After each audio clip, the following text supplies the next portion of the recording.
Now what I've done is I've got a very basic guitar body. It's a Strat shape. I've got Strat pickguard with the standard 3 pickups put in. There's the volume, tones, pickup selector, and what I've done is I've modified this one, so there's also a jack on the front here, which it would normally be the output jack here, just to make it easier for me to wire and rewire this as we try out the different insulations. Now as you can see on the back at the moment, there's no insulation at all on the pickguard, and there's no insulation at all on the cavities. So this is set up without insulation so we can hear how it goes. So what I'm going to do is one test like this with no insulation inside at all. Then I'm going to do one test where I used foil, aluminium foil on the inside. I'll explain how that works when we get to that stage of the test. And one stage where I'm using conductive graphite paint, this one from Cat Music. And again, I'll explain how that works when I get to that test. That's 3 different tests. No insulation, 2 different types of insulation. And then at the end, I'm going to just see what difference it makes if I also insulate the pickups. When we're doing the insulation at the moment, we're just going to insulate the cavity and the back of the scratch plate where the cavity is. So the controls here are totally covered in insulation. And of course, what I need for any good experiment as well is a cup of tea. Now, as with any science experiment, we want to be rigorous, but it's a bit hard for what I'm doing. So essentially, I'm going to try and screw everything back in as close as possible to how it is at the moment. Everything here is going through the lead from the output into my cool pitch black tuner, which I'm really only using for the mute button on and off.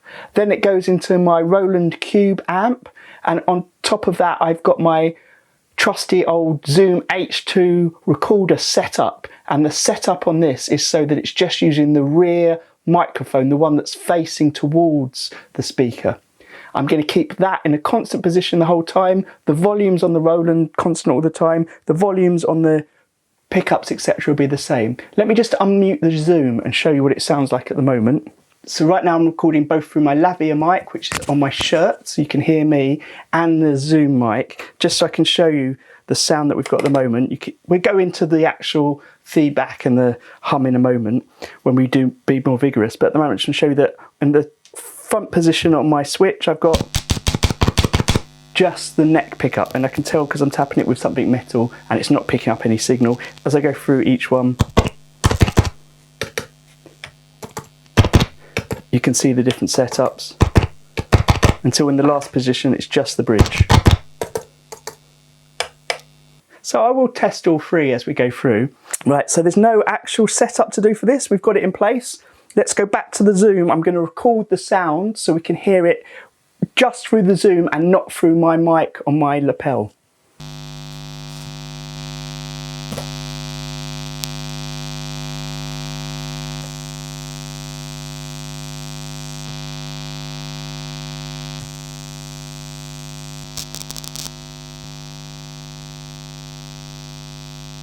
Maybe a bit crackly on my control there. Now I've muted the output. Can take this out and let's put the foil insulation in. So the foil insulation is a tape. It doesn't really matter how neatly you put it in, as long as all the bits of tape overlap with each other, because what will happen is the tape, because it's aluminium, will make contact with itself, sealing the connection. You can get loads of different types of tape. Copper and aluminium are probably the most common. I prefer the aluminium because my experience of using both is it's just easier to apply. Maybe it'd be worth doing a future test to see which is better out of copper or aluminium. And what I'm doing here is I'm trying to cover the entire cavity with the tape. I won't make you watch it all, I'll speed it up. I tend to work in small pieces which are easy to position down, then overlap them. As I said, for this one I'm just doing the cavity where the controls are and not the pickup as well. We'll come back to testing the pickups later on.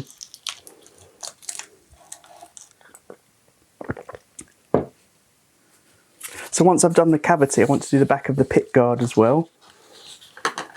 And for this, I need to remove the controls. Let's just cut some tape while we're here.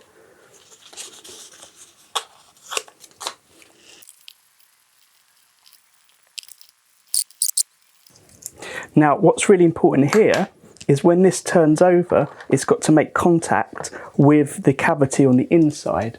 So it's one uniform, connected together piece of insulation. And the way I do that is I just make sure there's a few overlaps from the inside that touch the top, simply by taking a piece like this and overlapping it. So now anything that's touching this part of the metal will be touching the inside, because it'll be a complete circuit.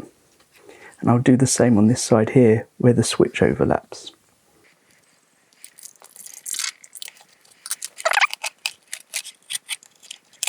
And because the pots are actually metal themselves, when they go in here, they're making contact with this piece of insulation and so they become part of the circuit themselves. Great, so here we are set up. Let me just plug in the control, make sure everything's up to maximum. I'm on the neck pickup. I'm going to go over and unmute my call pitch black, start recording on the zoom. Later on in the video, we'll compare the sounds, but let's just see now if we notice a difference.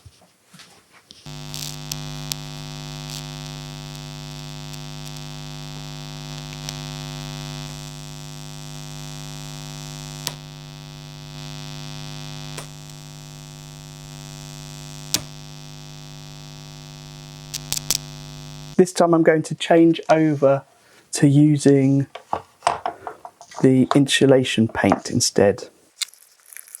I'm now just going to give this a quick clean with my special Meth's hydrochloric acid mix. Any of you that have watched my videos on priming and painting a guitar body will know about this mix. I use it all the time on different parts of guitar making. So let me just show you the graphite that I'm going to be using. It's conductive graphite paint from Cat Music. Loads of different companies sell them. I guess each one will have a different ratio of graphite to paint. This one is an acrylic paint. It says acrylic binder on here. It's essentially acrylic paint mixed with graphite powder, which is conductive. So when you paint it round, you get that conductive layer all the way around the areas you paint. I'm going to do exactly as I did with the foil. I'm going to paint an area around here, and I'm going to paint inside the cavities. And I'm just literally going to paint it on with a brush. So I'll speed this bit up for you. And again, I'm just going to be doing the cavity where the controls are. Now I'm painting this onto bare wood, but you could spray your body, whatever colour you want, whatever finish you want, and then paint this on top. I mean, a scientific test would be to do multiple tests on it, on the bare wood and on the wood that's been painted first. What you'll probably find is on bare wood like this, it soaks into the wood more. Whereas if I was painting on top of a coat of paint, or a paint that had been varnished, or some sort of sealer, it would sit on top of that paint. So maybe that would make a difference to how well it works. Normally on my guitars, the wood isn't bare when I'm painting it on. I'm painting it on after the body's been sprayed, and I don't normally block in the cavities when I'm spraying the body. So it would be full of spray paint. And as before, I want to make contact between the cavity and the pickup cover. So I will put some bits just over the edge so the graphite will link round, little tabs. And maybe a border around this bit. And because it's acrylic paint, I can just wash my brush in water. Now what I'm going to do is leave this to dry. It's acrylic, so it dries quite quick. And then I'll come back to it for the test in a few moments. Oh, that's disappointing. Yeah, so my tea's gone cold in the period that I've left it to dry. Also, this dried first, so I put all the controls back into the pick guard. The cavity's now dry. So let's put it back together and do the test. So I've got the volume and tones in the same position as before. Everything's the same as before. This is controlled as I'm going to get on this simple scientific experiment. Let's switch off the mute on the Korg and press record on the Zoom to see what this sounds like.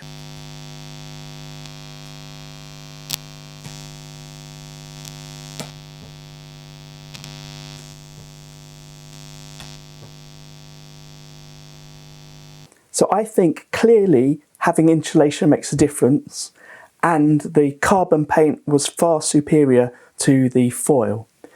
But just in case you couldn't pick that up from the clips that were separated, I'm now going to show one clip where I'll flick between each pickup position, and for each pickup position I'll go first no insulation, then foil, then carbon, so you can tell the difference.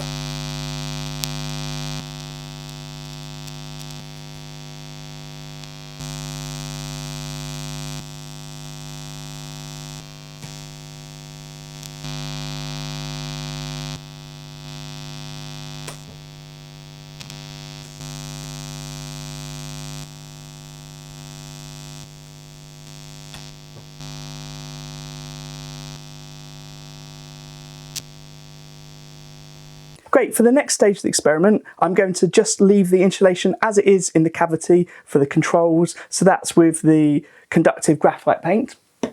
But I'm going to try and insulate each of the different pickups and see what difference that makes. So I will insulate one with foil, one with nothing, and one with the carbon paint here.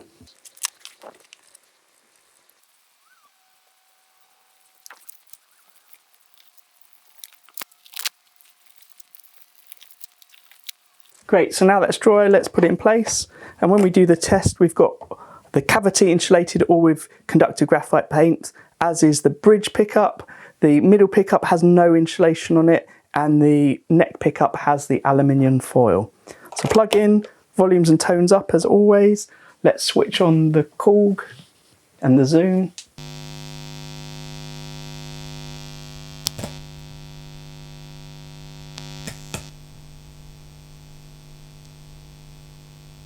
Well, if anything, I think this is conclusive proof that there's no point insulating the cavity unless you insulate the pickups as well. And also, it's conclusive proof that the conductive paint does an amazing job. Now, of course, it might be that the conductive paint is doing an amazing job because this section here is linked to the cavity space where the controls are. And maybe if this was all foil and it was linked up as well, it would have the same, and this bit isn't connected at all. So what I'm going to do now is just run a bit of foil from here to here and see if making a connection round improves the foil situation. So we're back again. Conductive paint on the bridge, which goes into the cavity, they're connected together. There's hardly any hum at all. If we switch to just the middle pickup, well, now there's hardly any hum there, and that's not even fully insulated, it's just got a bit of the foil linking it round. Yeah, and if we go to the front here, we see that it also hasn't got the hum.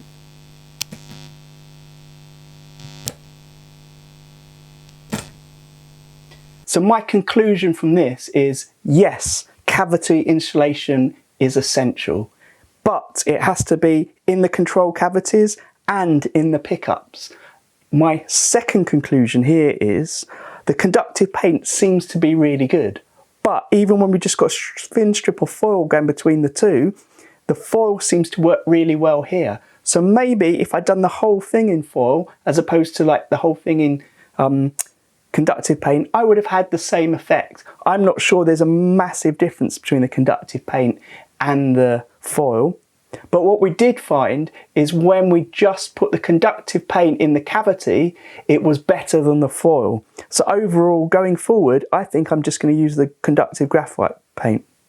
Great, well thanks for watching. You'll notice over these videos I'm wearing a range of different shirts, like this mediocre guitarist one, definitely sums me up. There's also a mediocre bassist one, which probably sums me up as well. Anyway, if you like them, I sell them direct from my website. Go check it out, devilandsons.guitars. They're in the shop under the merch section. And on the back of all of them, there's a little symbol that says Devil and Sons Guitars, so you know it's real quality. Anyway, until next time, happy strumming.